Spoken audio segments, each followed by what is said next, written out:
Dear Boomers, I'm going to break down the poem by Maya Angelou called Caged Birds. The Caged Bird. A free bird leaps on the back of the wind and floats downstream till the current ends, and dips his wing in the orange sun rays and dares to claim the sky. But a bird that stalks down his narrow cage can seldom see through his bars of rage. His wings are clipped and his feet are tied as he opens his throat to sing. The caged bird sings with a fearful trill of things unknown but longed for still, and his tune is heard on the distant hill, for the caged bird sings of freedom. The free bird thinks of another breeze, and the trade winds soft through the sighing trees, and the fat worms waiting on a dawn-bright lawn, and he names the sky his own. But a caged bird stands on the grave of dreams, his shadow shouts on a nightmare scream. His wings are clipped and his feet are tied as he opens his throat to sing. The caged bird sings with a fearful thrill of things unknown but longed for still, and his tune is heard on the distant hill, for the caged bird sings of freedom. So today, we will start with The Free Bird Within Us All, a reflection on the caged bird by Maya Angelou. A free bird leaps on the back of the wind and floats downstream till the current ends. These are the opening words of the Maya Angelou Ionic poem, Caged Bird, simple yet profound, beauty and daring. Today we'll reflect on these lines and the deeper truths that they represent, not just about birds, but about ourselves.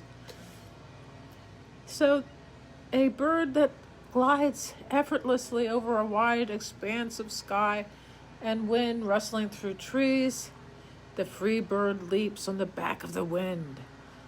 And so here she is pointing to an image of uninhibited freedom. The bird trusts the wind beneath its wings, leaping boldly into the unknown. It's not confined by fear, doubt, or limitation. It soars effortlessly, bracing its natural potential.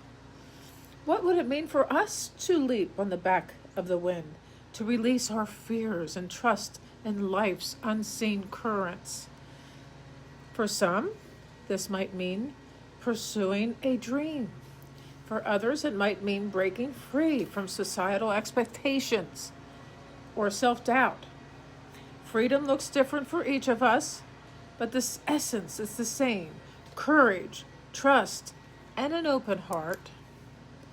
And as floating downstream means we are trusting life's flow, and floats downstream till the current ends. The bird doesn't resist the flow of the river. It trusts it. It moves gracefully with life's rhythm. How often do we resist the currents in our lives, trying to control every twist and turn? Yet, like the bird, we are most free when we surrender, when we allow life to carry us forward.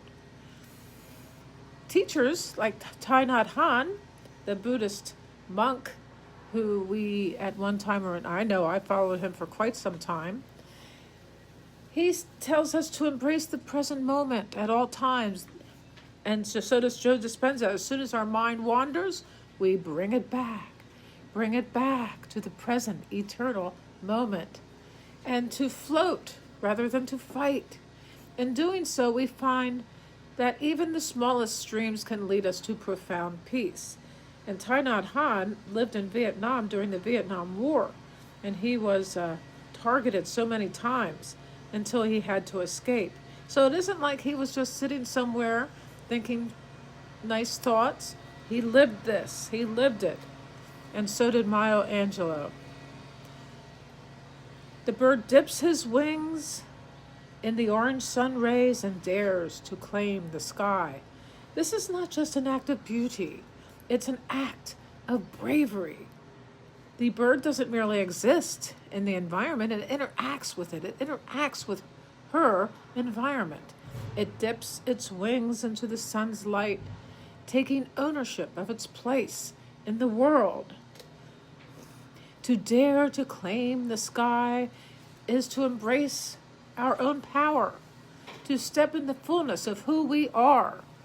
It's not always easy. It takes courage to confront self-doubt and societal expectations, but when we do, we shine. We feel a complete harmony within our heart. It's like the sunlit wings of a bird in flight. Maya Angelou's life was a testament to the power of the free bird. Her words, her activism, her art, they all reflected her refusal to be caged in by oppression, hardship, or pain. And that is really the message here. We think that somehow when something really bad happens, like, I'm not going to cite any examples, but when something really oppressive happens, when we see our fellow immigrants cower in fear about bloody mass deportations, we know that we have to step in to help them. So we refuse to be caged by oppression. We refuse hardship or pain. Angelou reminds us of universal truth. We are all meant to be free, yet freedom is not always given. It is claimed. We have to claim our freedom. The free bird dares to take what is already its birthright, the sky, the wind, the sun, and the vast expanse of possibility. As we close this wonderful video, let us take a moment to reflect. What does freedom look like in your world? How can you claim your freedom instead of cowering in fear about things that have yet to come?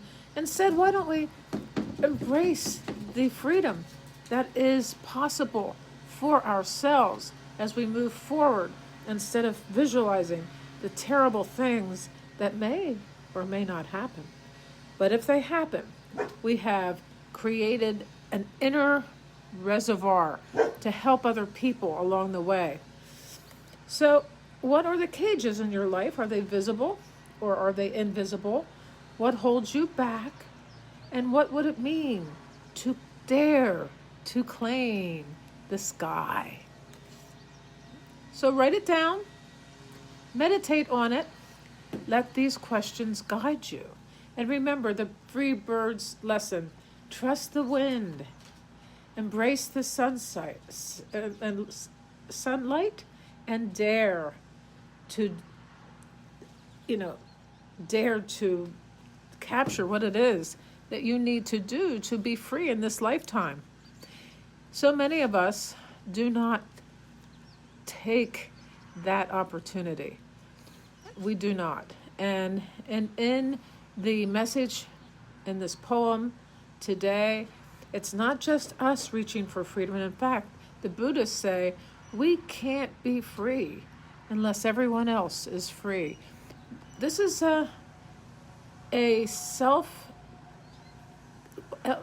large S self that we must embrace in our future in the next so many years as our lives change, and we must ride with the change. There will be a video that comes up here, and subscribe and like. I'll see you tomorrow.